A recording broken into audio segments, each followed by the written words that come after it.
You're going to. Okay, good morning all. Good morning. First item on the agenda is apologies for absence. We've had no apologies, in fact, this morning, no. Okay, thank you. Item 2 is disclosure of personal and prejudicial interest. Has anyone or any officers got any disclosures? No? Okay. Could I also, Third, Councillor Holly, sorry to interrupt, could I also do a roll call, please? Certainly. Thank you. I'll just start with the panel members. Councillor Chris Holly. Present. Councillor Peter Black. Present. Councillor Philip Downing. Present. Councillor Paxton Hood-Williams. Present. Councillor Linda James. Present. Councillor Mary Jones. Present. Councillor Peter Jones. Present. Councillor Jeff Jones. Yes, Jeff Bob here. Thank you. Councillor Irene Mann. Present. Councillor Bridget Rowlands. Present. Councillor Des Thomas. Present. Thank you. And the invited Cabinet members and officers, Councillor Rob Stewart. Councillor Andrew Stevens.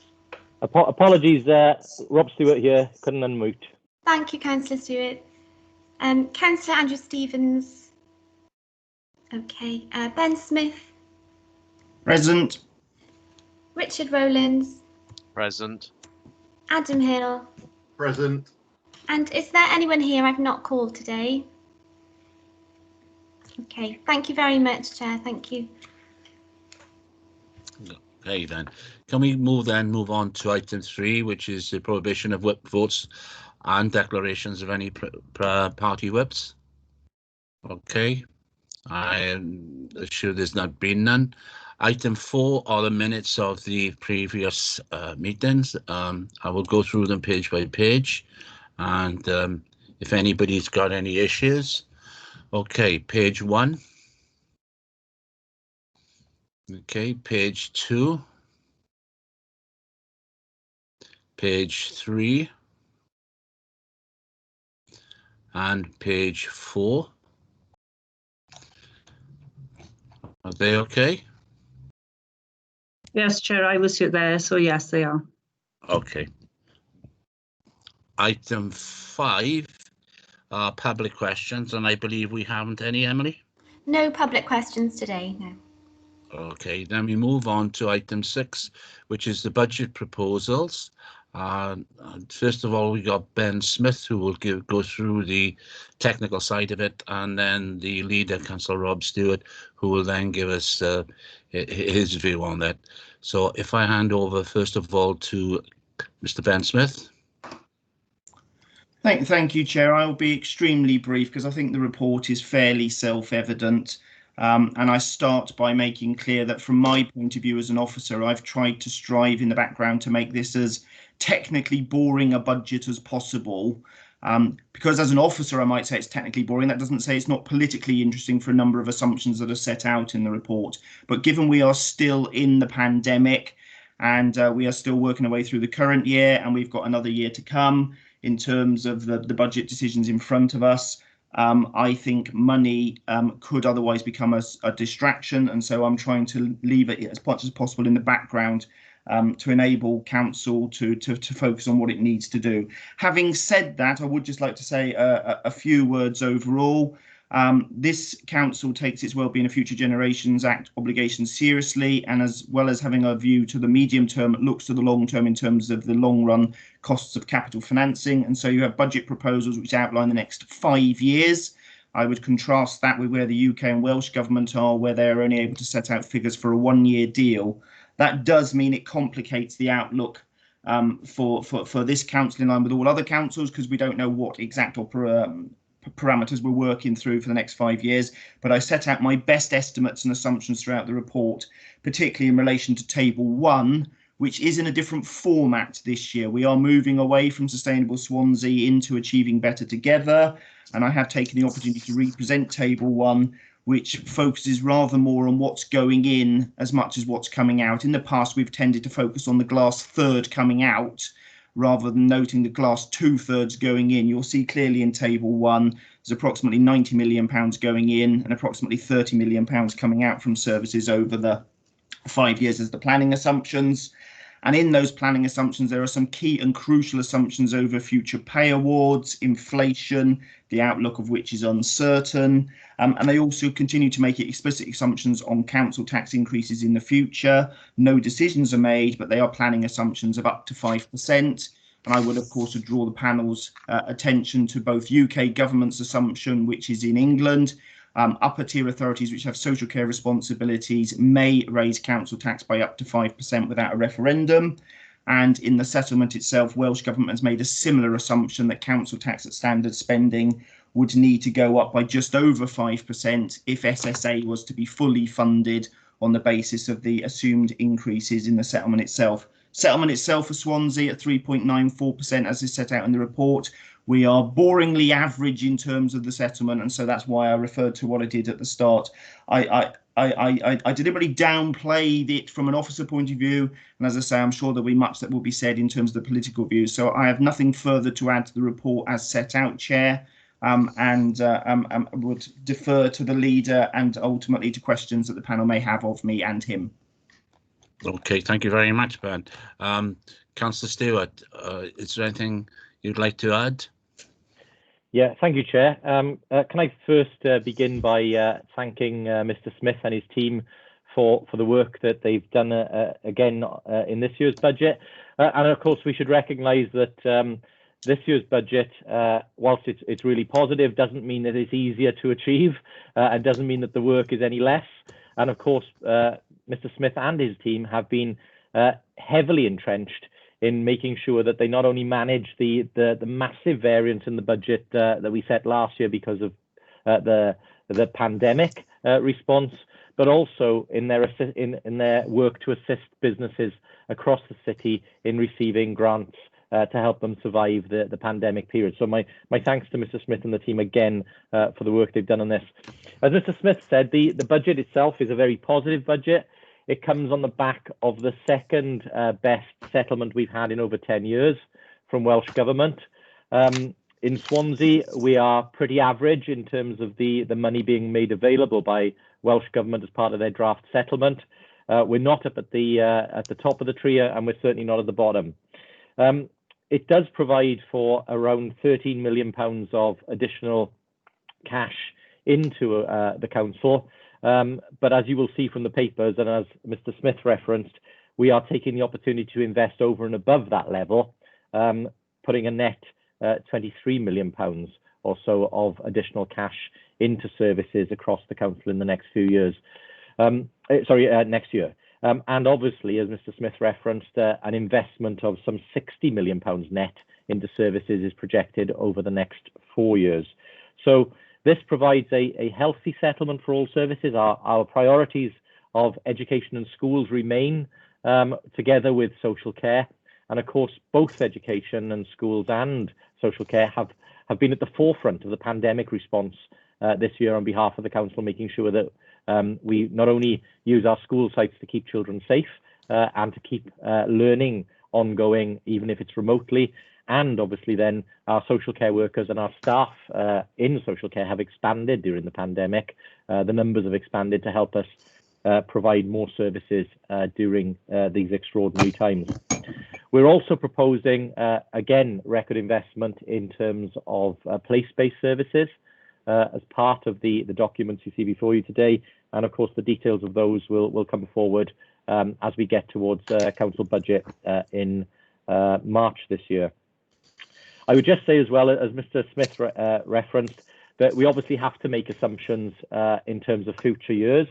The assumptions on council tax are not new, but of course we are a bit hamstrung at the moment in the fact that, as Mr. Smith said, there is no comprehensive spending review at the present time from UK government, which means it's very difficult to plan for future years in terms of Welsh Government's budget and obviously the budgets for local government.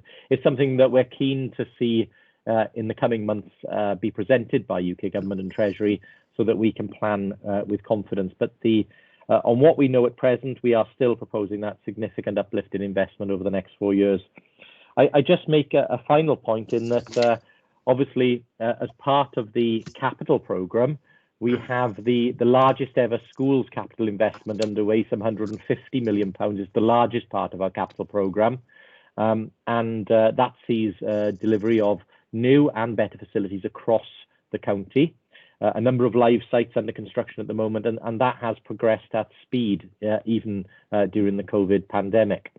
In addition to that, we've obviously got the major projects in and around the city centre and across the authority. That accounts for another 100 million or so of capital programme at the moment.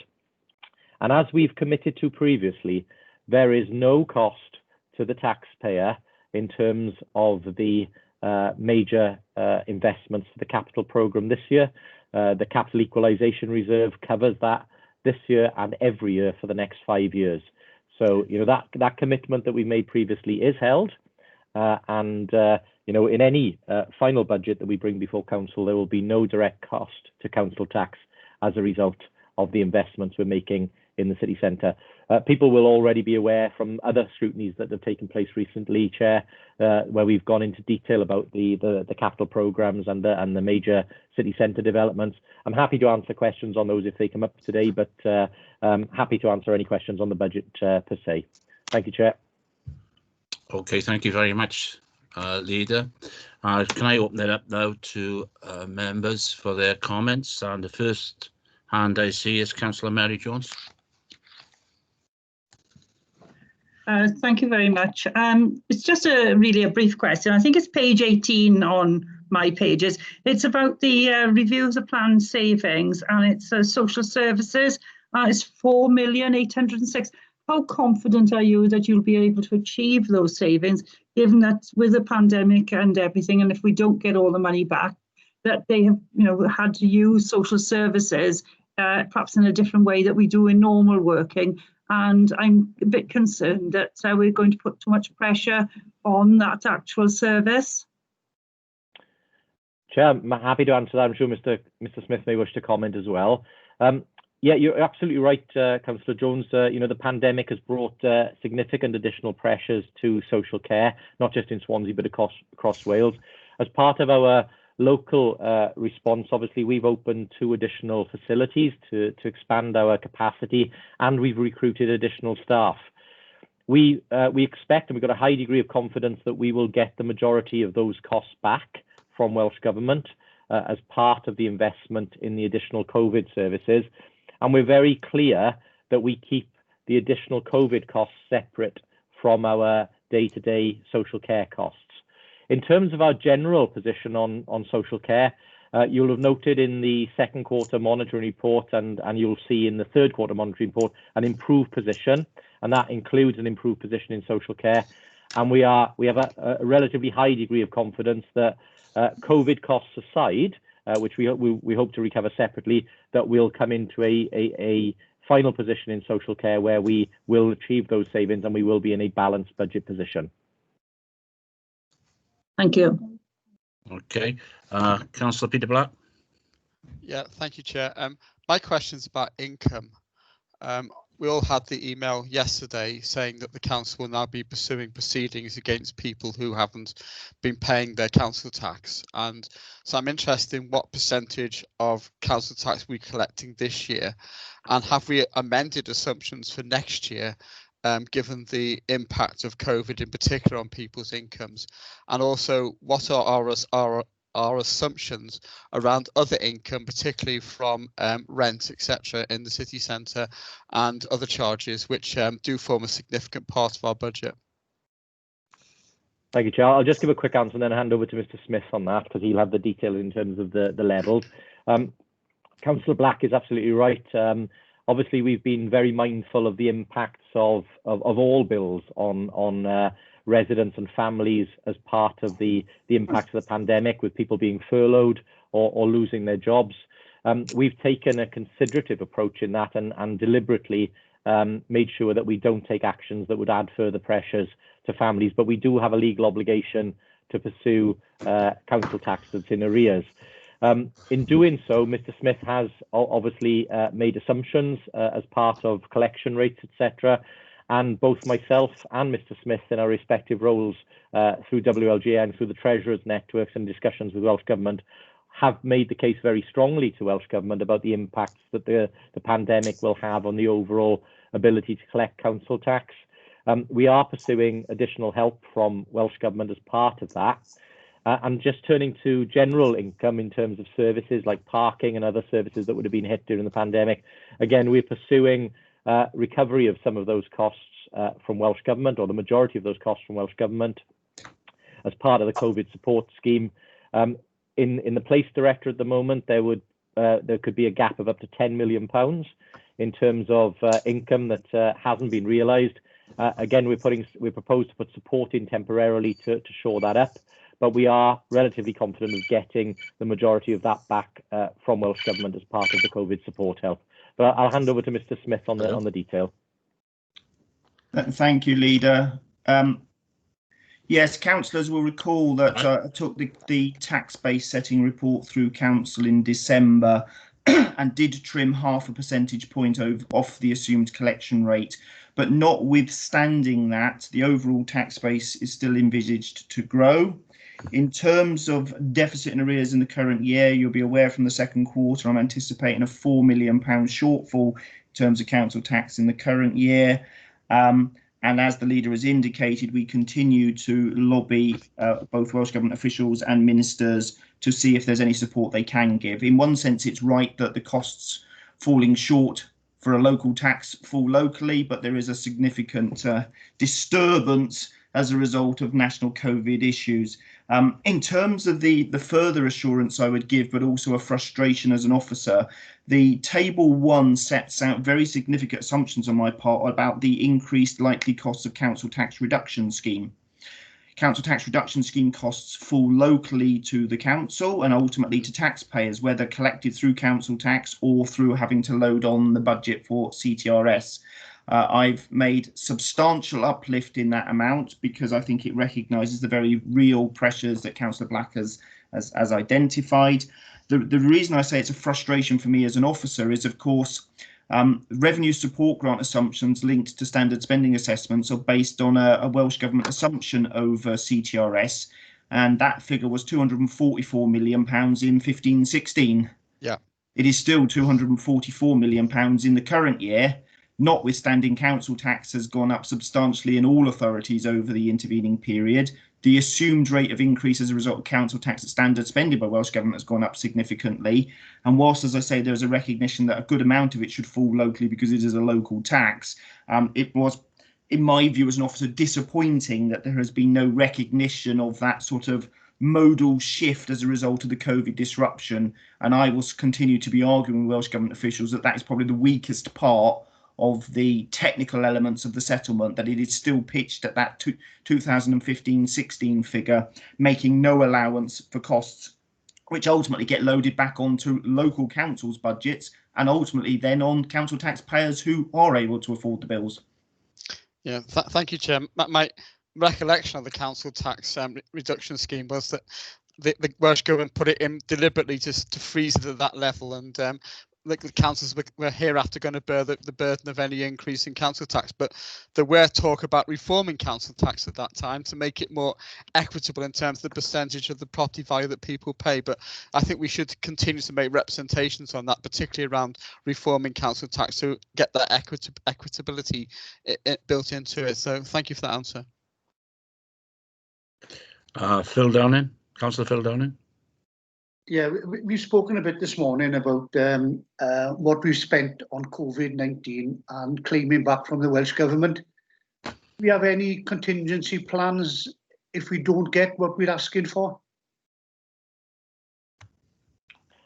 Councillor Downing, yes, we do. There are obviously general reserves and earmarked reserves that we potentially could call on, but you know, I would be very reluctant to not pursue the support that is available from Welsh Government, and we remain relatively confident, as I said, or pretty confident, that we will get those costs back. Mr. Smith and his team have been rolling month to month in terms of submitting claims for recovery, and I'm sure Mr. Smith can give the updated position in terms of where we are on that. But what we've received to date sort of demonstrates that we are relatively successful in recovering those costs. So I think there is obviously some risk that exists there, but we've demonstrated that we can recover costs as we go through the month-to-month process of applying and receiving money back from Welsh Government. I'd like to add two things, Chair. First of all, building on what the leader has said, certainly in terms of in the current year, as you've seen in the second quarter, we were achieving at least 85% of all claims on the items I pejoratively refer to as the beauty parade claims, where we're competing with 21 other councils because they're not specific grant offers, and we are being reimbursed in full for our business grant payments with a small administrative fee on top, albeit there is a delay in terms of the cash flow. So as the leader has indicated, that second quarter, there's still a presumption that there may be a need to use earmarked reserves. I do anticipate it will get better in the third quarter, but that will come in due course to Cabinet at the third quarter as a result of the lag.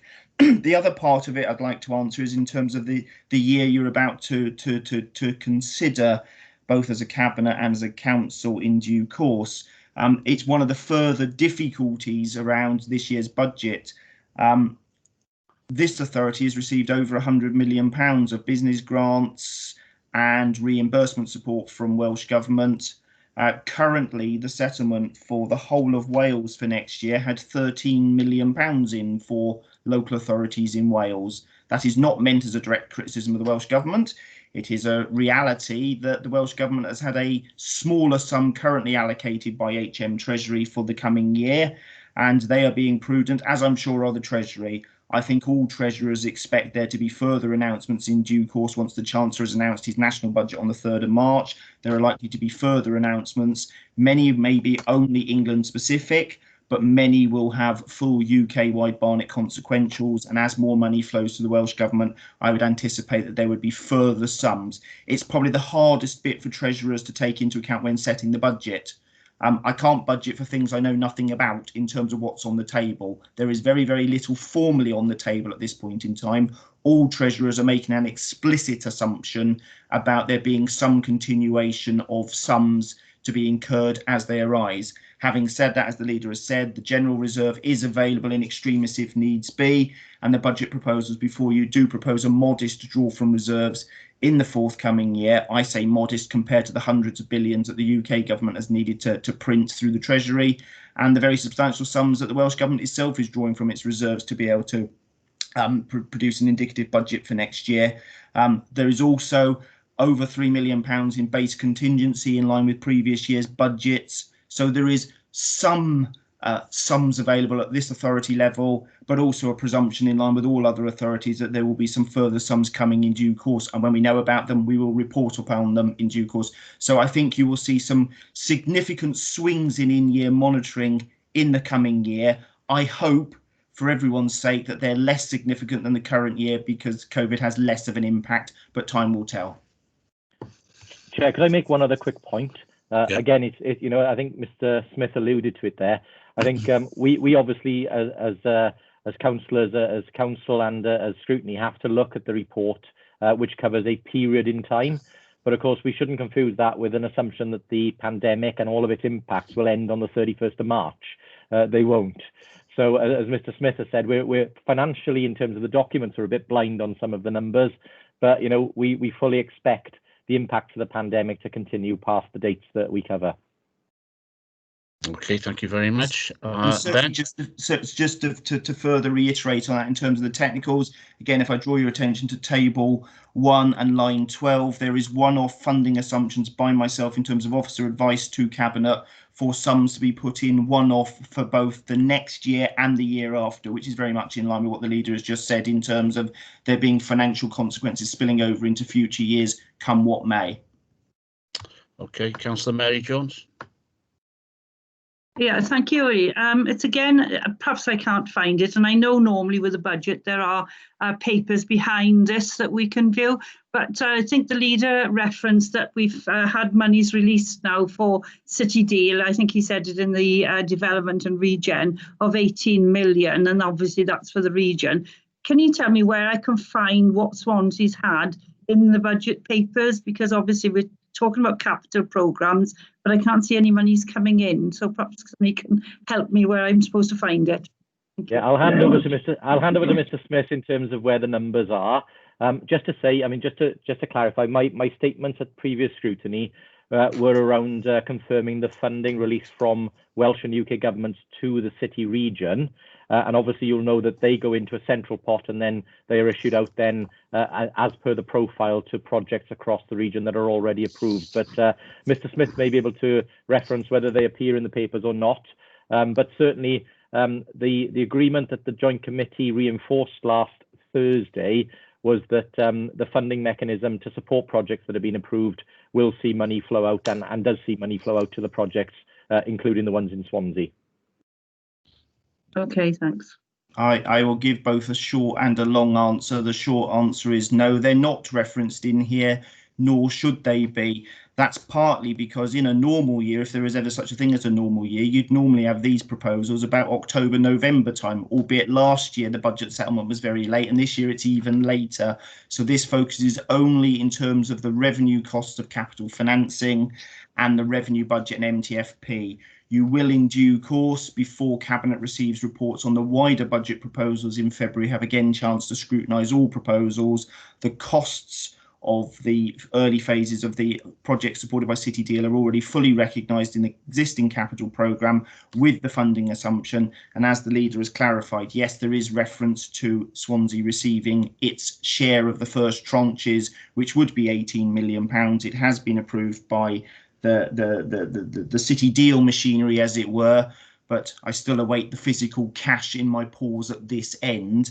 But obviously, as a large authority, we continue to manage it through cash flow purposes, but it's already fully built into the existing capital programme and it will be received in due course. I would hope by year end in terms of the monitoring for capital purposes. If not, it'll be sometime after the year end. But again, it's cash flow rather than financing resource, which is the only bit that concerns me. The money is on its way. And the four relevant Section 151 officers have met and agreed about what is the right and reasonable machinery. There are still some processes to be gone through to get it unlocked to the individual constituent authorities. Okay, thank you. Any more questions from members? Jeff Jones.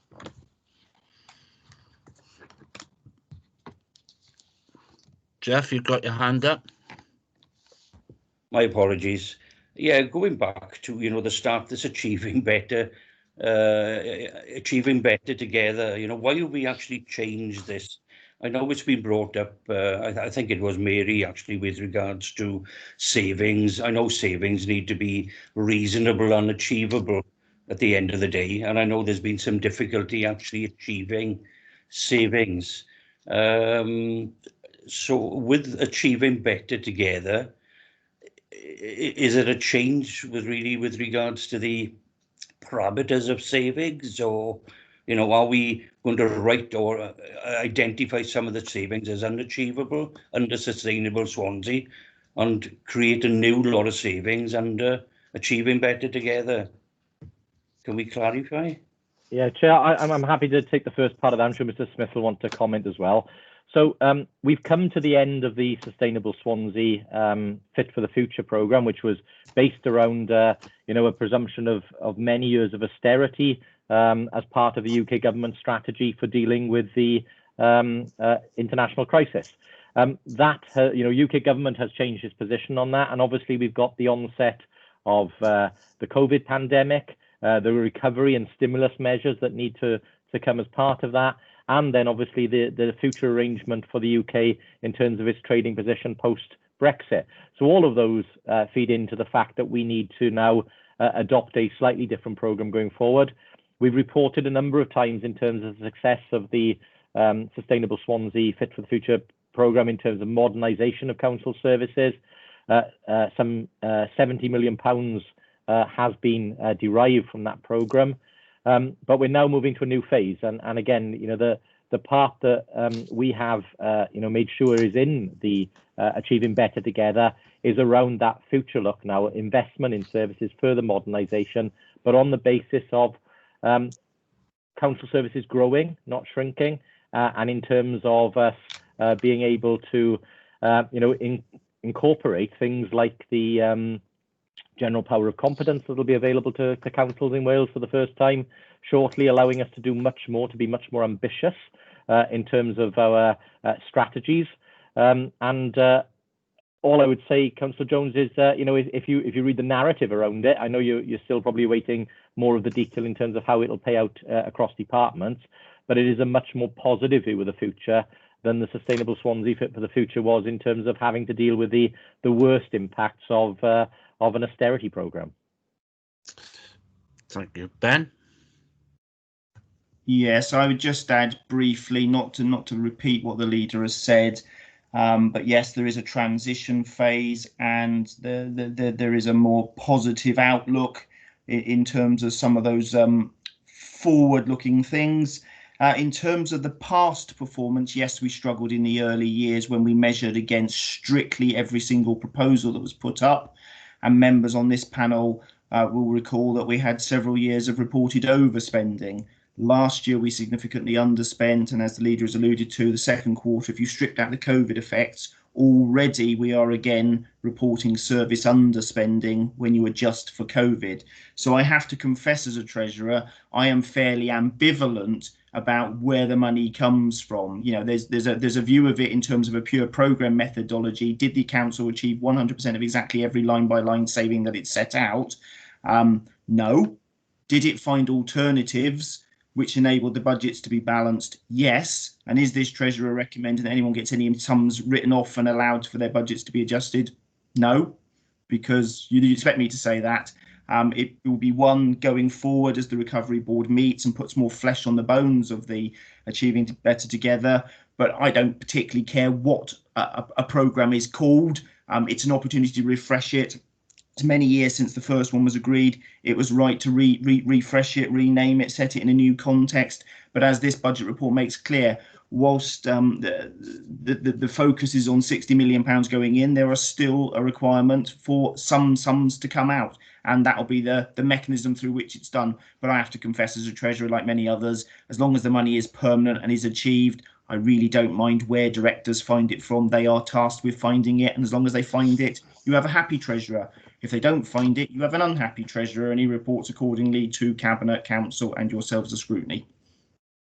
And Chair, just to finish that point, obviously it's the worry of politicians as to how you direct departments to find those savings, because obviously some are politically acceptable and some are not politically acceptable. So it is that. But I think just to go back to Councillor Jones's key point there, this is a more if you like, a more optimistic view of the future. It is positioning ourselves for a different environment. And I think governments from the national government in London down all through have all taken a different approach in terms of that austerity seems to have been discontinued in London, and therefore we are adjusting our approach likewise. And we just hope that when the comprehensive spending review and other decisions are taken by Treasury and ministers in London, that we see stimulus money and that money for recovery, growth and investment flow from London. And of course, as I said yesterday at yesterday's scrutiny, we're all still waiting for that Brexit benefit, aren't we? And that Brexit bounce. And we've been told it's coming, and I just look forward to seeing it. Okay, can we now stick to the point, please? I got Jeff. Do you want to come back? You still got your hand up. Yes, I just wanted to comment, really. The Achieving Better Together, when I read it, first of all, the heading, I thought, are we actually talking about the residents of Swansea actually in it together, included there? But then as time actually went on, I was thinking, how are residents going to feel when we know that, or we pretty well know that the council tax is going to go up by 5.1% for 5 years and so on. And I know you actually said that services are going to be expanded, but I think it says in the papers that some of the services are going to be cut. So, I know it's a difficult balancing act. I just wonder, really, did you include or think of including in the public in the Achieving Better Together? Chair, I can easily clarify. Sorry, Chair, I can easily clarify that one. Look, clearly, when we look at future service delivery, we don't rule any sort of model out until we've had a proper look at it. And actually, part of what we've been doing over the last few years has been giving more control to communities to take over the running of some of their assets and supporting them to do it. So we're not ruling out, if communities want to do more and work with us, that can be part of it, but also that achieving better together isn't just about communities, it's about partners, it's about voluntary sector, it's about other organisations, it's about the private sector, it's about all of our partners working together for a better Swansea. And that's the point here, is about everybody who can, doing their bit, but with the council leading and the council playing a major role. And in terms of the figures, I'm sure Mr. Smith will clarify, but just remind Councillor Jones, those are assumptions, and they are ones that other organisations like Welsh Government and UK Government have made on the basis of, if everything were as we saw it, then councils may need to take these following actions. Of course, what we've done is obviously departed from that, and as I've said, we will make the decision on council tax. It is not an indication that we will set the council tax at 5.1% every year. That is simply not true. What we will do is look at the pressures and the opportunities upon us and try and come to a balanced view that's fair to everybody. Okay, I've got a number of speakers now. Can we, stick to the point somewhat? Right, I've got Adam Hill put his hand up. Adam. Thank you, Chair. I won't repeat what the leader just said, but absolutely concur with that. This is about reshaping. This is about working in partnership with voluntary sector, other partners. Remember, we've got the new socio-economic duty that comes in and is part of that. How do we consult? How do we engage with our communities and ensure they're part of and supporting that decision making that we do?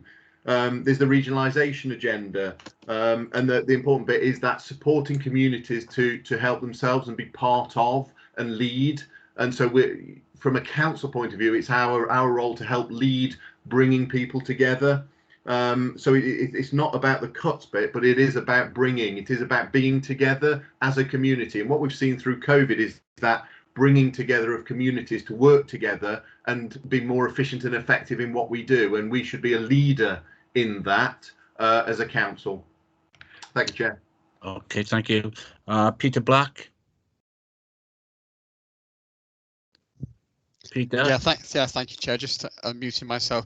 First of all, I have a concern, of course, that once we get into the post-COVID world and faced with the largest national debt since the World War II, that the government will resort to type and start trying to make cuts to restore that position. But we'll see where that goes. My question basically is about the budget process. Given that it's such a short term. In terms of setting the budget this time, it's so late. What public consultation are we envisaging to be able to, before that budget is finalised in March? Yeah, thank you, Chair. Quick answer to that. We're doing a budget consultation, which is in line with our requirements under public sector consultation. But as you'll be aware, there aren't any new proposals in there for savings this year that haven't already been consulted upon. There will be a general consultation in terms of how people view priorities and obviously us testing the water in terms of where people would like to see investment.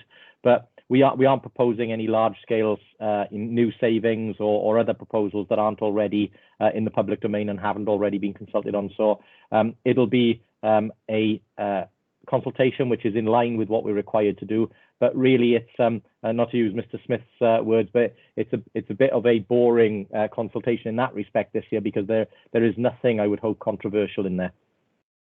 Okay, Ben Smith. Yeah, two things for me. First of all, picking up on what the leader has just said, absolutely. And I mean, I'm deliberately slightly provocative. It's just my usual style when I use the word boring. I mean, the leader is absolutely right. The reality is last year's medium-term financial plan set out assumptions for the then 4 years following. And whilst there are a number of changes set out in the assumptions I've made in Table 1, broadly, I'm saying we are not deviating from those assumptions. So it's exactly right, as the leader has said, and the reality is it has to be a compressed timeline, because we're not going to get the final settlement from Welsh Government until the 2nd of March. We're going to get the Chancellor's national budget on the 3rd of March, and we're going to be looking to set Council's budget on the 4th of March, because that 11th of March deadline still looms. So at the moment, to comply with the law, The council is set for the 4th of March with the reserve council of the 11th of March. The second point I would make is, yes, going back and again, just reiterating so that the technical officer advice is on the record, at risk of repeating what the leader has said. But yes, they are planning assumptions for future years around council tax at up to 5%. The reference I made to the 5.1% was only the Welsh Government's assumption over council tax at standard spending for the forthcoming year. And the point I would draw your attention to in Table 1 is that although 3.94% is available to us at the provisional settlement for the current year, the table assumes only 1% in future years. If it were more than 1%, there are opportunities available to council to materially alter its mix of spending proposals, savings and or council tax. And equally, the corollary is true. But I thought I'd just better put the technical advice on the record, even though it is at risk of repeating what the leader has already eloquently said. Okay, thank you. Des Thomas, Councillor Des Thomas. Sorry, Chair, do I have my hand up? A mistake. Yeah, sorry. you had your hand up. You came up last. Sorry, Chair. Oh, you don't want? No, thank you. Okay, all right, thank you. Is there any other members would like to ask questions or make a comment of some description? Okay, if that's being the case, Ben, you said at the beginning of your presentation that you've changed Table 1. Can you explain why and how you have changed it? Certainly, Chair. The underlying numbers are the same. The format of presentation is twofold. Table 1 now includes the assumed available sums of aggregate external finance and includes the assumed, for planning purposes only, 5% increase in council tax in future years. It is to make the point that as presented this way, you have £90 million of pressures that I am proposing are technically funded, about £30 million, 1/3 of it coming from council tax and about 1/3 of it coming from aggregate external finance and about 1/3 coming from savings. What we had under Sustainable Swansea was very much a table that said council tax increases were part of the savings ask. And so you would have had a table that said the savings ask over the next 5 years is £60 million, being 30 million from council tax and 30 million pounds worth of savings. And then the focus is all on £60 million coming out rather than it being 90 in, 30 proposed out and 30 from council tax. Now, as I say, as an officer, I think that makes it clearer and better, but I don't underestimate that, there will be views from both the public and members as to the reasonableness and affordability of council tax, but I've given my officer advice, which is that all of the planning assumptions are entirely consistent with both UK and Welsh Government assumptions. So I hope that helps clarify the position, Chair. Yeah, I think there was another comment about there's £13 million of cash coming from the UK government, from Welsh Government, but we're actually going to put in £26 million of cash. Where do those figures relate and how do they relate? So again, clarifying what the leader has said, if I draw attention to Table 1, the total known pressures in year 1, 21-22 is the 30.29 million. It's moved around a little bit over time, but it's now 30.29 million. It's about 6 lines from the top of that Table 1. Total known pressures, which are technically funded at 30,290,000. A savings requirement of 8,321,000 to get it down to a net funding requirement and net service investment of 21,969, £22 million as the leader referred to. And then straight under that, you've got the reference to aggregate external finance, which is the assumption over the block grant, which is the £13 million that the leader referred to. And then the balance to be met from council tax increase, not only council tax at band D headline, but also the growth in the tax base and the growth as a result of the premier assumptions as a result of previous decisions taken by Cabinet and Council and fully consulted on with the public. So all of those items are referred to in the table, but the items that the leader was referring to was very much in relation to the forthcoming year's budget, albeit he did also reference future years. And you can see in that table, as you read along into the later columns, ultimately that £22 million for year 1 grows to just under £60 million by year 5.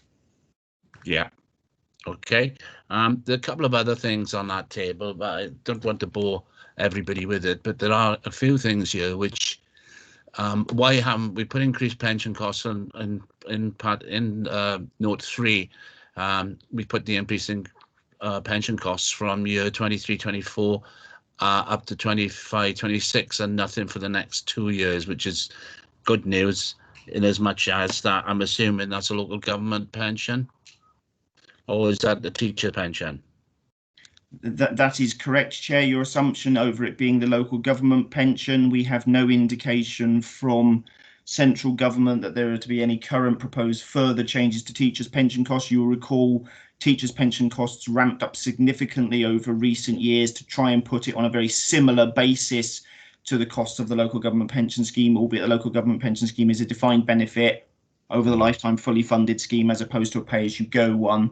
The reason the assumptions I've made are what they are is that before last year's triennial revaluation, you were very much aware that local government pension costs were growing and there were increases. I did refer in council to the sterling work done by the Pension Fund Committee and the pension fund officers, predominantly my deputy Jeff Dong, who as a result of fantastic investment return performance, we got a valuation certificate that enabled us to not need any increase in pension costs for 3 years, avoiding many cumulative millions of pounds worth of pressures. Those are guaranteed on the valuation certificate we have from the actuary at the moment. However, the next triennial valuation will be coming up in due course, and I, being a very prudent treasurer, make an assumption that there will be some further costs. They may or may not come to pass. Okay, on 5, on note 5, you've put nothing in for capital charges existing. I can understand to some extent the next level down, the new aspiration ones, where we are putting in the increase, and where we've put down further down where we've used the equalisation fund to smooth out the interest base. So why have we not put anything in level 5 in? Probably in one sense poor drafting on my part, because with the settlement coming in just before Christmas, the reality is the line could drop out entirely. In previous years there were existing stepped increases. Again, the way that we present these tables is it's only the stepped increase. With that dropping out, it should just be a deleted line, because the reality is it's all future capital charges, and that's why you've got them all set out in a range of assumptions about the stepped increases as we move towards 25-26. So if we'd had more time to proofread it, we'd have probably just deleted that line 5 and said what was baked in previous years, and then all we do is show the incremental bits. So in reality, Chair, what I'm saying is you lump all of those capital charge ones together to work out what's existing, what's new, what's aspirational, what's coming in terms of assumed use of the capital equalisation reserve, etc. And it's the overall glide path which is important. I go back to what I said at the beginning. Whilst the focus is immediately on year 1 and then the medium-term financial plan, which perversely I've added the extra year in because it included 25-26, which was technically the year where we would have peak capital financing on the current planned capital programme. I am also very much looking towards that longer term, and I didn't want any decisions taken in any one individual year that didn't have due regard to assets that would be around for the next 30, 40, 50 years, even longer. I mean, admittedly, this is on the general fund rather than the HRA, but the same sort of principles apply. And that's why equally we have a borrowing strategy going very, very long. Clever treasurers, or treasurers who think they're clever, can often do short-term deals for short-term money market rates. But ultimately, I wanted Cabinet and Council to be fully cited on what commitments they were making, which would be there for the next 40, 50 years, for frankly, the next 5, 6 treasurers after I've long retired, because the residents will still be benefiting from those assets that are being built. So that's the reason for it, Chair. And apologies, it's just a drafting omission to not just delete out line 5 because it can drop out now. Because I was under the impression that line 5, you would have put the existing one in the first column and then replaced and put nothing in the other columns, because they wouldn't matter then, would they? Because column, the ones for the following years don't really matter. After the budget of 21-22, that figure is what it is. But then after that, it doesn't exist, because it's then added up with all the other charges that you were putting in, which I can understand that. So I can understand why it was in the first year, but there's no need for it in other years following. Absolutely. And effectively, I mean, I still think it useful for the trail for you to have lines 7, 8, 9 onwards in terms of the monies flowing in. But in effect, lines 5 and 6 should just be one line, because line 5 and 6 together give you the baseline and the escalator effect to get to that assumed long run, medium long run, if I use the phrase, 25-26 peak. It doesn't give you what the existing charges are, which should be in line 5 on the first column. I think the other interesting thing, there are a couple of issues which I will email you with, because I think it would be a bit too long to do it now, and that is why in year 22-23, in use of on line 9, there's 0 in for 22-23 and 0 in for 24-25, but you have money in for 21-22 and you have money in for 23-24. Why do we not put money in for 22-23? That I would have thought that would have been just as important. There's a very simple answer, because at the moment, to technically balance the budget on the proposals and assumptions set out, I don't need to. Because the budget is presented on an incremental basis, where it affects base budget, you would expect entries in every line. If they are one-off draws from reserves, they're in when they need to be. And frankly, at the moment, it's built on a technical basis, on the assumptions made and the items that Cabinet are minded to consider in terms of savings proposals. It's whatever it needs to be for me to be able to make it magically balance overall and propose to enable Cabinet to propose a balanced budget. It is as simple as that, and it only becomes an issue if line 9 it becomes bigger than what's available in the earmarked reserves that are available to smooth the glide path through to 25-26, Chair. Yeah, because it is part of your black arts training, that is, isn't it? You know, Smoke and mirrors. I will get the invisibility cloak in due course. Councillor Thomas, I think smoke and mirrors is very, very much appropriate. I think there's a lot of smoke, a lot of mirrors, and a delving into the black arts.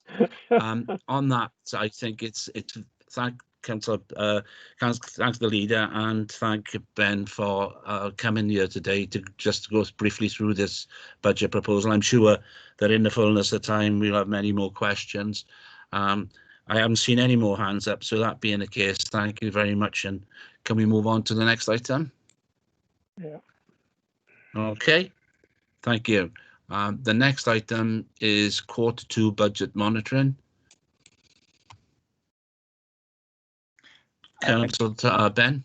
Again, yes, presume it be me, Chair. I will be relatively brief because the report is again fairly self-explanatory and has already been to Cabinet in December. I remind members of items that I referred to in Cabinet, which is that we're on a slightly later cycle of reporting because of that, as I've previously mentioned, pejoratively, the beauty parade of bidding with 21 other authorities to get money from the Welsh Government.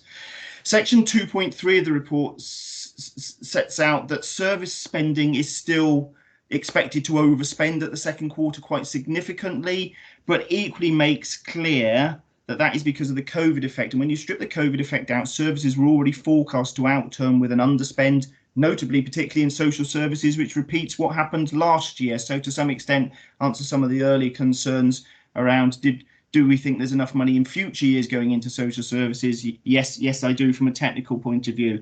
Section 2.7 sets out the monies to and fro from Welsh Government, and I admit it remains very, very clunky, but it's just the way that we do it in terms of their big buckets of money. These are not guaranteed grants. We bid for money, we get some of the money a month later, some of it in the month after that, and then final washing up the month after that. So there's an inbuilt 3-month delay.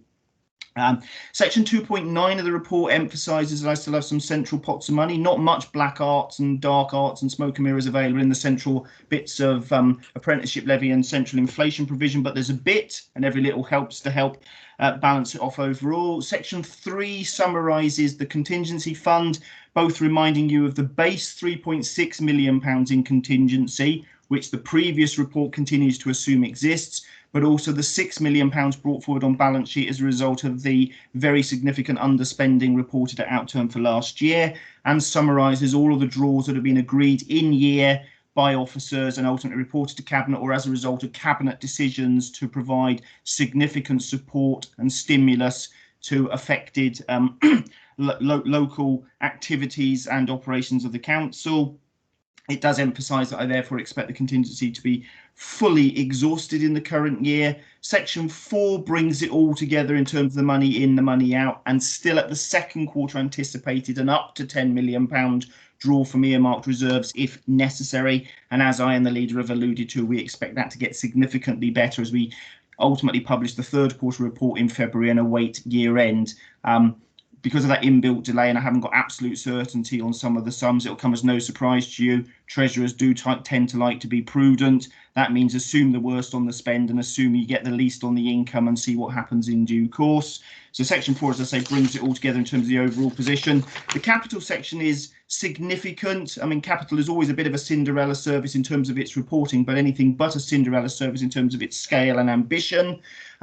The 5.1 table sets out that the capital budget, with all of its carry forward sums and the field hospital spending, is a budget of over £250 million in the current year. At the half year stage, we were hitting nearly £100 million already spent in cash. I remain extremely confident that at outturn, we will have spent in cash over £200 million of that capital budget. That will be the biggest ever, both in terms of actual as well as budgeted sums.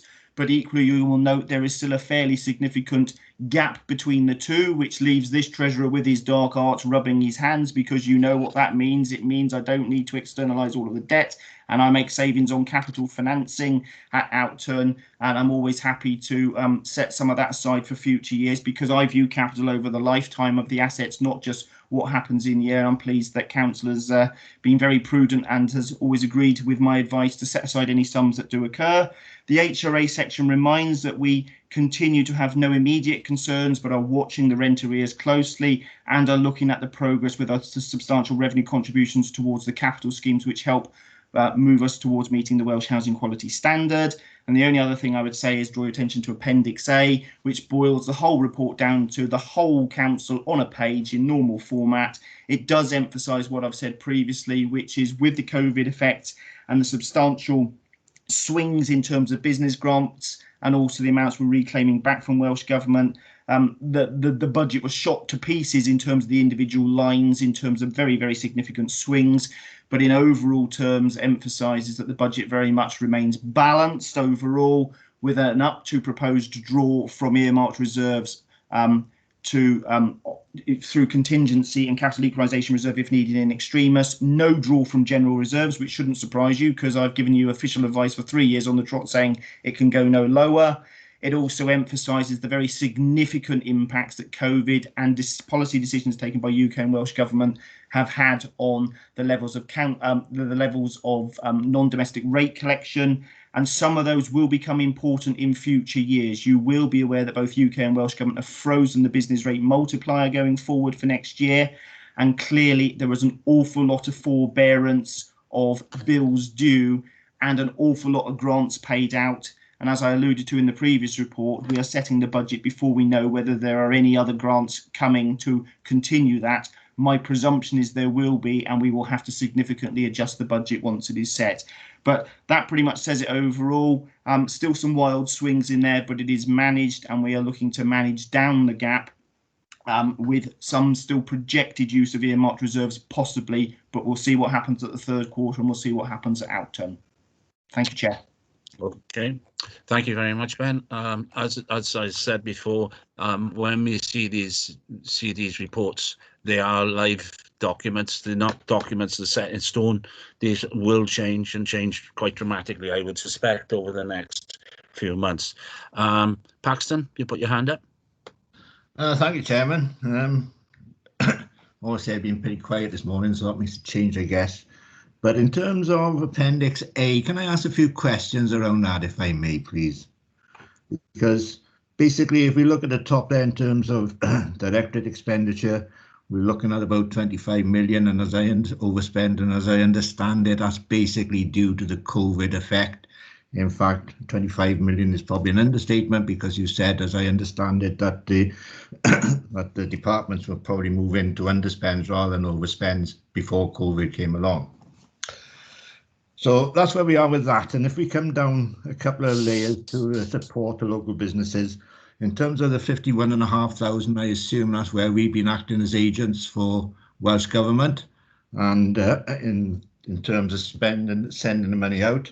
And consequently, at this stage, we've had 97 million back, which means that effectively, I suppose, in essence, we've had 46 million gross there from Welsh Government, which will offset a lot of the 25 million above, as I understand it.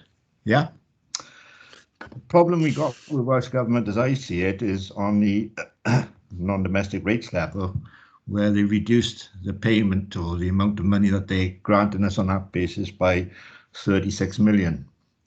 So when you're looking at the sort of 45.5 above net benefit, that's reduced by 35 million, which means effectively we've received, and we're planning to receive, looking at those figures, because that's the forecast of where we're going to be, of just having a 10 million support in terms of what we're doing COVID, particularly from Welsh Government.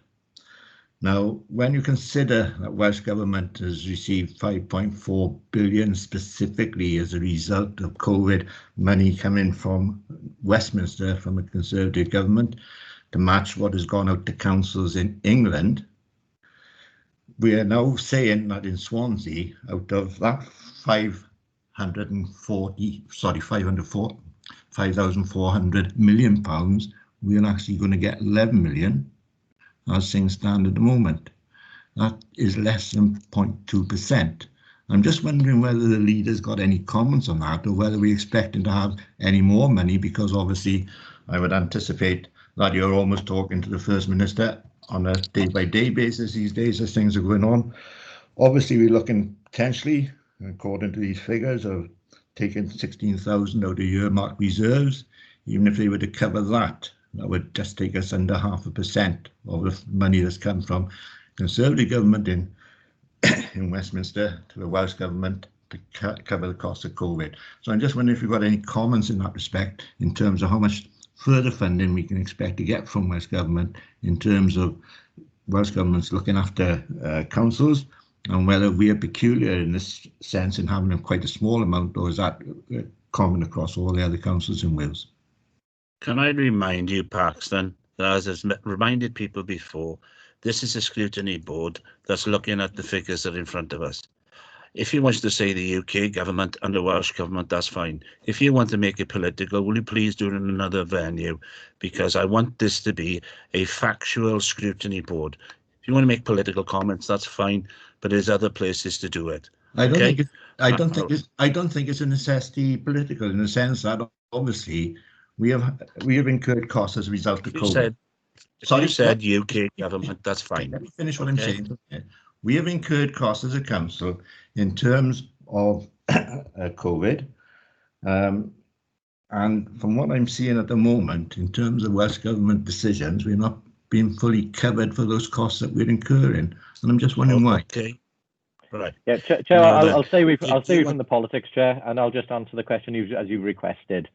I think, look, I do agree with the figure that Councillor Paxton Hood-Williams has given. There is a net flow through of 5.1 billion to Welsh Government. That's been confirmed, and I think as part of the work we're doing through the WLGA with Cardiff University, we are tracking all of the movements. I have to say, as happens between governments, sometimes there are announcements that are made by UK government that do not have a consequential for Wales, and some of them are re-announcements which don't have a direct impact on Wales. But the overall figure is correct. The other thing I would say is Welsh Government, as part of its devolved powers, has decided to allocate money differently to UK Government in some areas, and that is perfectly right. What we have done with Welsh Government is to make the case for local government. As Mr. Smith has said, we have had significant sledges of support come through, which we have administered.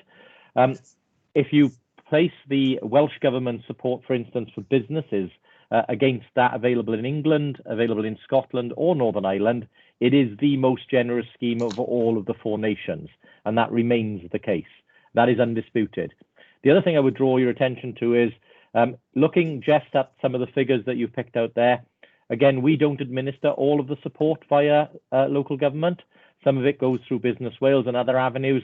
So again, it is easy to come to the wrong conclusion in terms of the support that's available in Wales, because we in local government and in Swansea are only part of the picture. In terms of the funding that's coming out for local government, this remains the best settlement that we've had, or the second best settlement, sorry, in over 10 years. And actually, in terms of the split of the money available to Welsh Government this year, we're nearly on a par with health, which is something that we have long asked for. So, you know, I could go into the politics, Chair, I won't do that. but those are factual answers to the questions raised by Councillor Paxton Williams. I'm sure Mr. Smith can add further on top. Ben? Thank you, Chair. Yes, I will tread carefully, as you'd expect, given the nature of the questions and the statements made. But for the avoidance of doubt, the Welsh Government still does have some sums to allocate. It has sums to allocate not only to local government, but to other parts of the Welsh public sector. There's still several months of the year to go. As I've indicated, in terms of the way the claims work, there are claims in arrears. The whole of the sums we have had for giving out those business grants to date, which was at 50 million and is going to be up into the 70 million pounds pluses come the third quarter, and the total amount we will have had in terms of successful claims, which means our total grant allocation on top will be well over the 100 million pounds mark. And all of the forbearing, you're talking for business rates, instead of collecting 70 million pounds, 35 million pounds. So local government as a whole has handed out to business communities alone more than £1 billion of those sums. And so, yes, it can be dangerous if one selectively chooses from the table. The figures in front of you indicate that at the second quarter, Council was not 100% recompensed for everything, absolutely, and may have to do some draw from its own reserves, may being the operative word. We will see what happens. The thing I would point out, and I think it would echo something that certainly the Chief Exec and I have given advice to the leader in terms of, what to do going forward with the budget, given there are a whole raft of things we don't know. Given we have gone through a once-in-a-100-year black swan moment, for the authority to be in a position where it's not had to dip at all into general reserves and may have to make some draw from earmarked reserves and result in, and I go back to my deliberately pejorative, fairly boring from an officer point of view, budget proposals for next year, that does give you a significant degree of assurance of the robustness of the overall assumptions and the relative health of the council in isolation and the relative generosity of the sums that have been made available to us by both governments. I won't make a distinction between the two for obvious reasons as an officer. I'd probably say no more than that. Chair, if I may, there's one element that I think is important, given what has been raised. One of the things that, of course, could have driven local government settlements higher would have been a fully funded pay award for all public sector workers. And that's a decision taken by the Treasury in London and by ministers in London, which has meant that many of our key workers and public sector workers won't get the pay rise that they were looking forward to this year. It's a political choice. It's not one I support, and it's not one I would have made. And I'd repeat, Chair, if Councillor Paxton Hood-Williams is part of his premise is around getting bigger settlements for local government, I fully agree with that. One of the ways that could have happened is for the government in London to fully fund public sector pay awards this year, because obviously that would have flowed through to workers in our council and elsewhere. Paxton, you still got your hand up. Do you want to come back on that? Yes, I will come back if I may, Chairman, because obviously in what I was looking to do specifically was in not play politics, but try and ensure that in fact that Swansea's council and his citizens were fully covered for the costs. Nobody's going to argue at all, as far as I'm concerned, and from what I've seen, in that the job that we've done in Swansea, particularly and across Swansea Bay, I guess I have to say, seems to have been very effective compared with a lot of other places. And I think we've got a lot to be grateful for the work that's been done by the Health Board, but particularly by the councils and particularly by the people working in the councils. All I'm saying is this: we have spent, as a result of that, and it's not particularly big sums of money in the overall schemes of things, we have spent more money than we would have anticipated. And with the money that's available within Welsh Government, I would have thought all those costs could have been covered so that they weren't borne particularly by the residents of Swansea themselves. And that's the only point I was making. It's not a political point, it's a practical point to ensure that Swansea, the residents of Swansea, are fully covered and recognising the work that's been done in this area to ameliorate all the impact of COVID as much as it's been possible. And that's all I was trying to say. You chose to politicise it. I wasn't politicising it. You know as well as I do, there's a £1 billion pot of money still waiting up in Cardiff that can be utilised, and I see absolutely no reason why it shouldn't be used to fund councils where there's been that overspend over the next 2.5 months now coming down before the year end. That's all. I think the council protests too much, but I'll leave it to you, Chair. Yeah, I think there is an element of that, but I will accept that and then move on, because as I said at the beginning, this is a live document and it can change week to week, and this is only the second quarter of the year, and given the time lag between applying for money and as to put it into the words of treasurer, the beauty parade, the bid for money. I think we, at the end of the day, until we get third quarter results and then the end of year, then we'll know exactly where we are. Paxton, you still got your hand up? Yes, Chairman. Just to say that obviously I didn't comment in the first part of this meeting because we were looking at into crystal balls at that time. We will deal with actualities at the end of the day. Here we are basically dealing with actualities, and that's why I've come in on it. And I'd like to see Swansea, the costs of dealing with COVID in Swansea being fully covered as is intended by governments at both levels, and let's put it that way. Okay, right, thank you. If there's no other comments or questions, then we will move on to the next on the agenda, which is the performance monitoring report for 2021.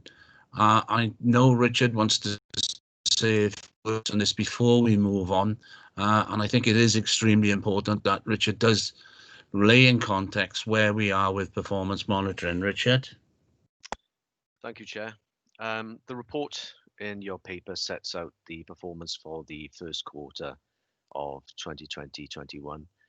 I should probably start off by pointing the panel to paragraphs 2.1 to 2.6 on page 61 of the report, which sets out the context for this report and highlights the unprecedented nature of the pandemic and its impact, and specifically its effect on performance during this period.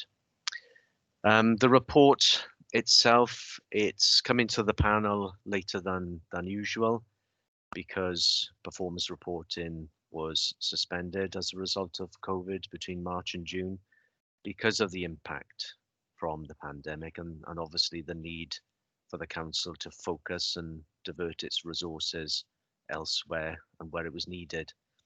And it's been subsequently suspended again as a result of the huge amount of pressure being put on staff from the latest wave. So this report, this quarter one report, it's the only performance report this year to date, and it's likely to be the only one that you'll receive this year. Likewise, no targets were set for 2021 because of the uncertainty concerning the impact of COVID on performance, and so performance against the targets are not included within this report, but we can still compare performance to the same period last year, and the purpose of that is to try and help illustrate and show the impact from COVID on performance and especially within specific areas. So having said that, as usual, Chair, I'll focus on the data tables which are found at Appendix A, which starts on page 71 of the papers. And I'll highlight some of the key results based upon the data and the comments which have been supplied. And you'll see that the comments and the explanations and the overviews that are being included within the report and within the tables, they make reference to the impact from COVID, and that's made throughout the report. I'll also pause for comments or questions at the end of each of the separate priorities, although I may well have to refer the panel elsewhere for answers to wider and to service specific questions. The overall headline performance results can be found on page 71, and there's a pie chart on that page, and that pie chart shows that overall 52% of the indicators either improved or they stayed the same compared to the same period last year. Moving on to the priorities, starting first of all with safeguarding, which you'll find the overview for that on page 72, and that provides a brief summary of the impact of COVID on the safeguarding priority. And then on the next page, you'll see the chart which shows that within safeguarding, 52% of the indicators recorded here either improved or they stayed the same compared to the same period last year.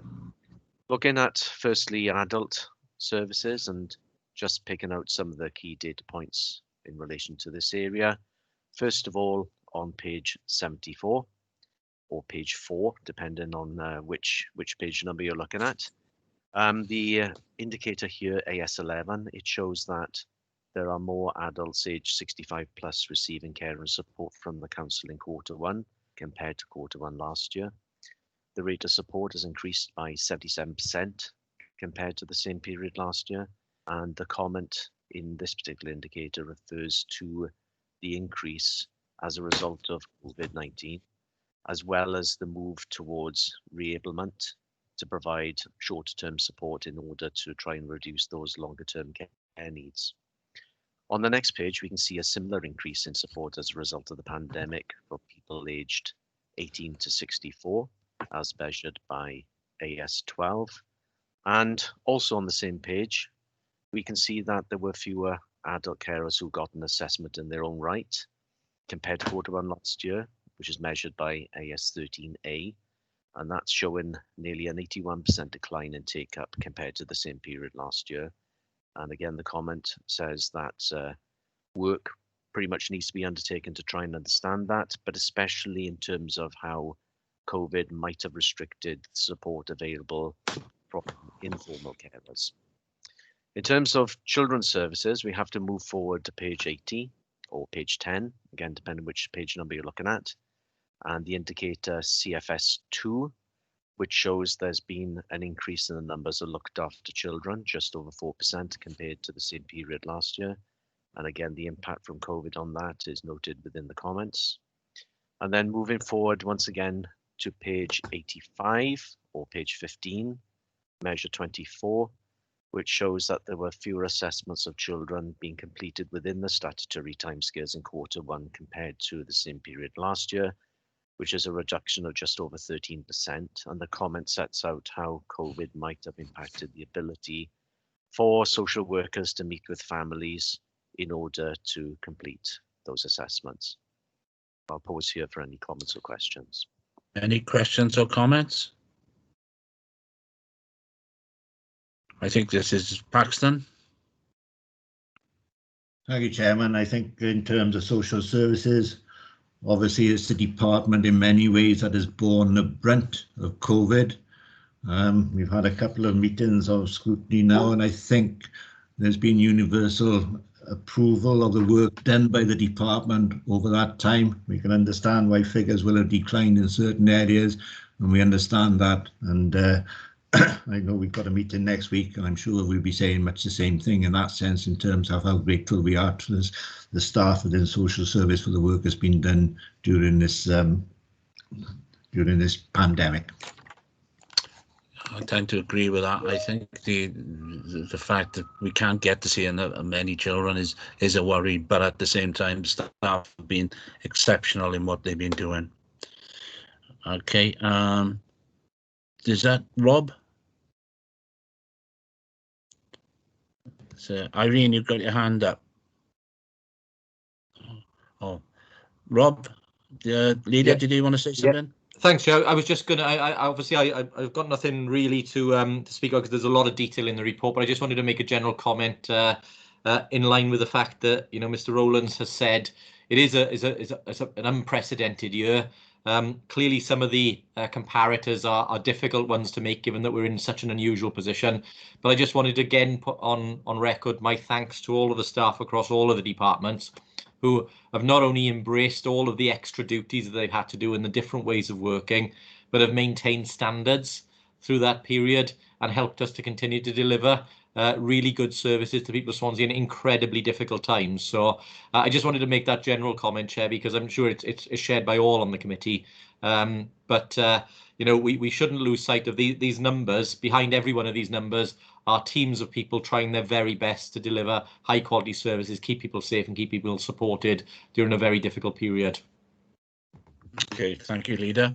Anyone else want to make a comment or query on this particular item?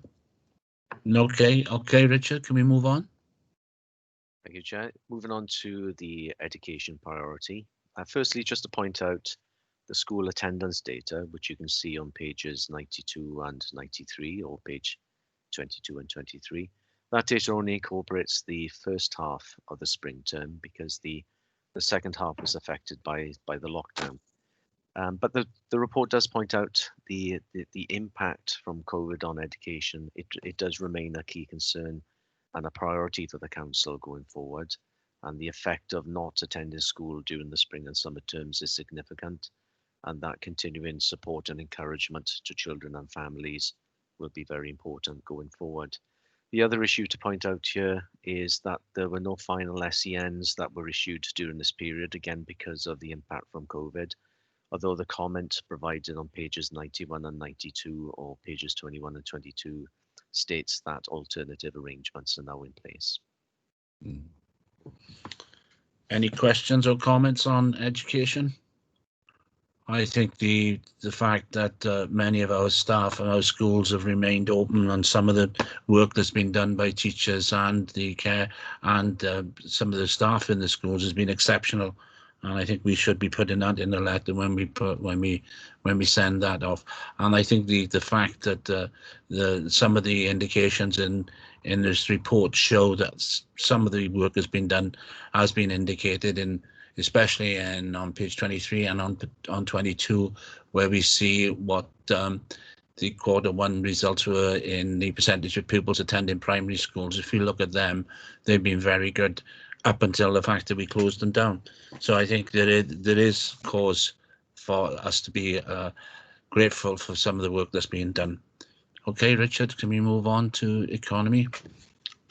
In terms of the economy and the infrastructure, the graph on page 96 or page 26, it shows that within this area, the majority of the indicators showed improvement or stayed the same compared to the same period last year.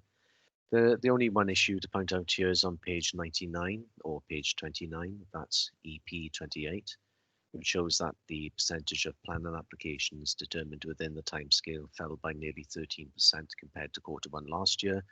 But that was because there was an impact from the pandemic, and that's referred to within the comment.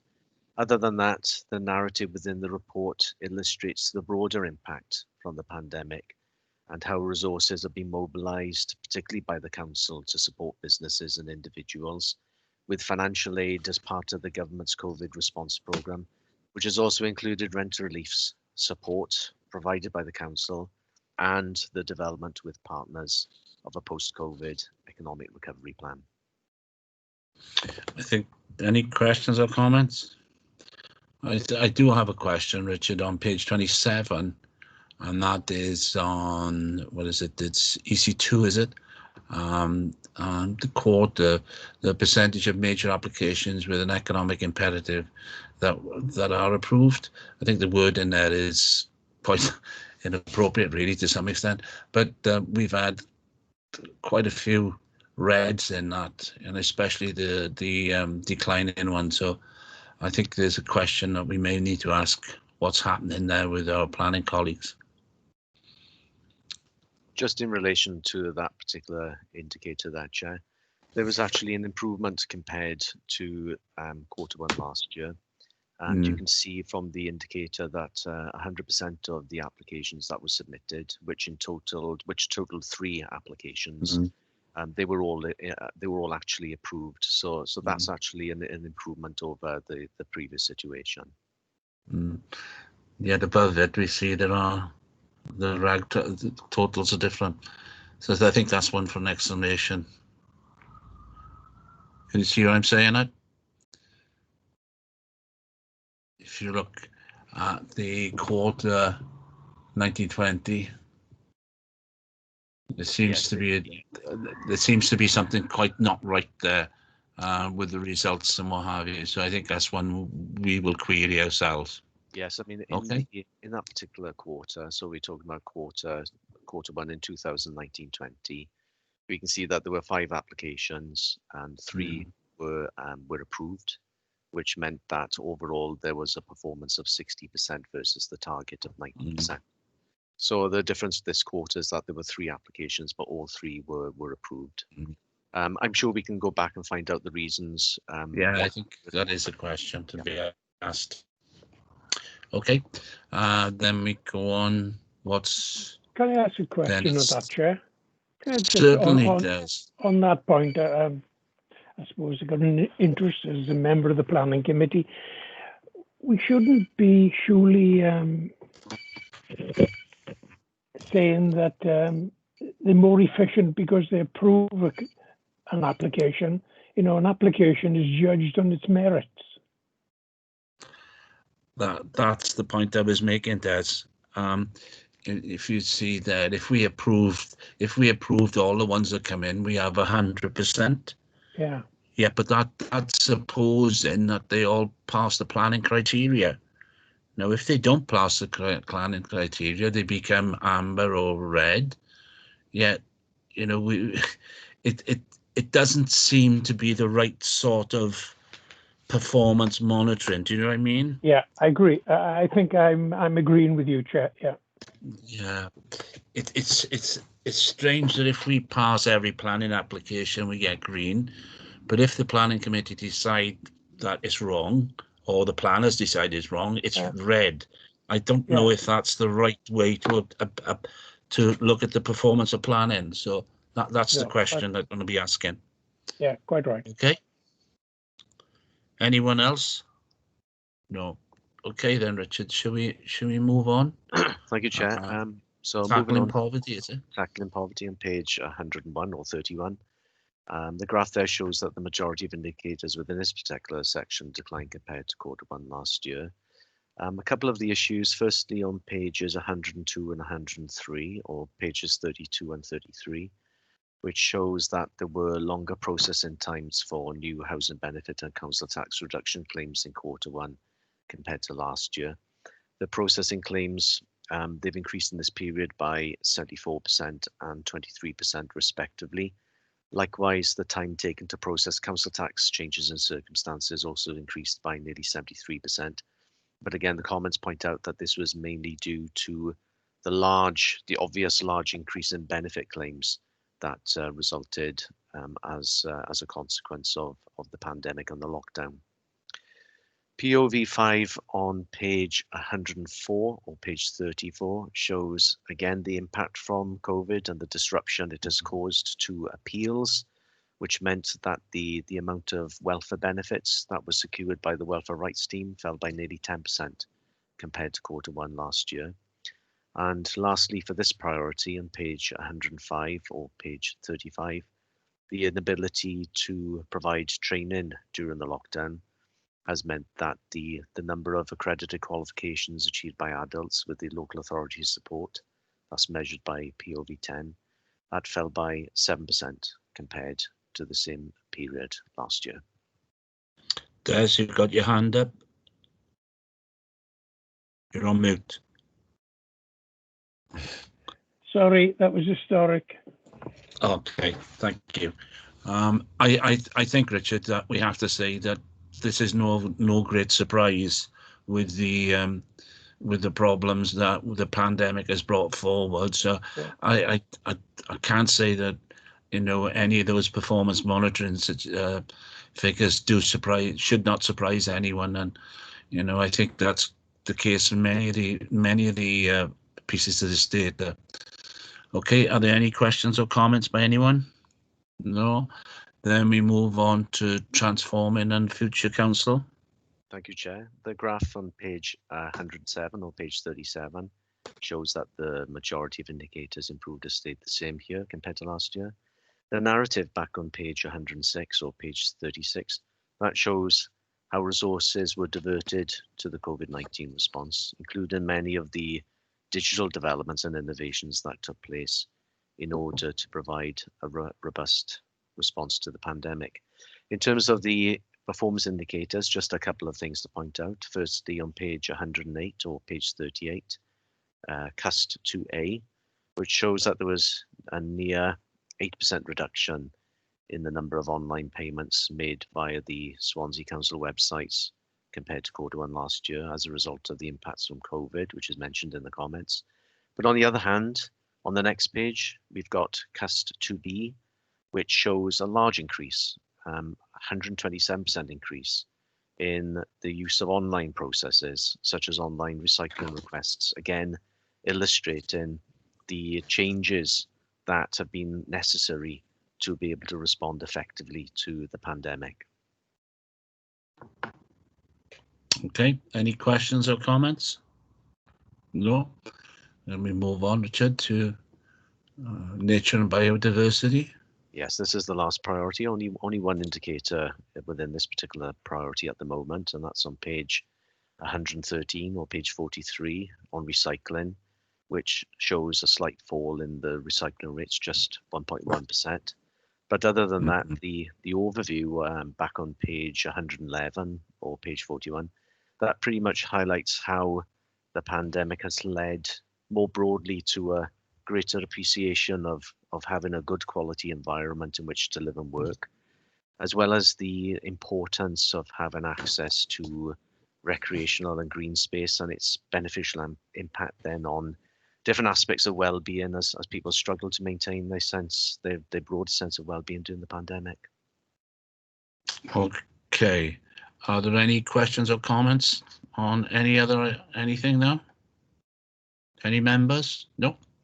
Okay, thank you, Richard. Thank you very much and I know you want to say something about the next reporting issue on the performance monitoring. Yes, just more broadly on one of the future agenda items regarding performance and COVID. As I mentioned earlier, the performance reporting in terms of the report that you've just seen, that's currently suspended as a result of COVID as staff focus on more important issues, quite frankly, at the moment. So yes, we can come to the panel to present on that, but I think it'll be a broader report to talk about how the council has been responding to the pandemic. So it won't be on the specific indicators, but it'd be more of a sort of a macro view of how the council has responded and what it's done in terms of supporting communities and businesses to deal with the pandemic. And the other item in that particular meeting is regarding the corporate plan. And just to say that this year we're likely to roll over the existing corporate plan. We will make any essential and necessary adjustments, but we won't be doing the fuller review as we normally would, particularly in light of the fact that come the elections in May, we'll be looking to develop a new corporate plan for the next 5 years anyway. So just to make the panel aware of that. Okay, I think it's only sensible that due to the fact that quite a lot of the staff are working on other parts of the council during this pandemic, that we have a report on that. Okay, if members are happy with that, can we then thank you very much, Richard, for the review and your report and for the work of the. Can you pass on our thanks to people that have now left their normal, comfortable data crunching jobs to do other jobs during this pandemic? Thank you. Yes, thank you, Chair. Right, next item on the agenda is item 9 on letters. To Louise Gilbard is the first one, okay, and then the next one then is the response that we've had with regards to the from the response from the leader about the budget and grant income. Are there any questions or comments on the letters? Can't see any hands up. So then the next item is item 10, the work plan. I need to have a discussion with the members with regards to the performance monitoring that we've just done. The one that would be coming up in, when is it? May, I think it is it? We normally have a performance monitoring. We've now changed that. If you notice, on the 10th of May, we'll have performance as affected to COVID-19. just to let members know that we are actually changing the work plan to incorporate that. There will be other issues which I'm going to talk to the chair of the planning committee, programming committee, with regards to, we were going to look at the few of the other items regarding finance, but it's at the moment we are not going to do anything more other than check with various officers on. If you see, on the 17th of February, we've got a further update on the budget, and the performance monitoring report has fallen out. I think that because of the budget situation, is there anything that members would like to put in for a second report on that meeting? No. And you see the 3 on meeting 5 on the 8th of March, we've done the same thing there as well.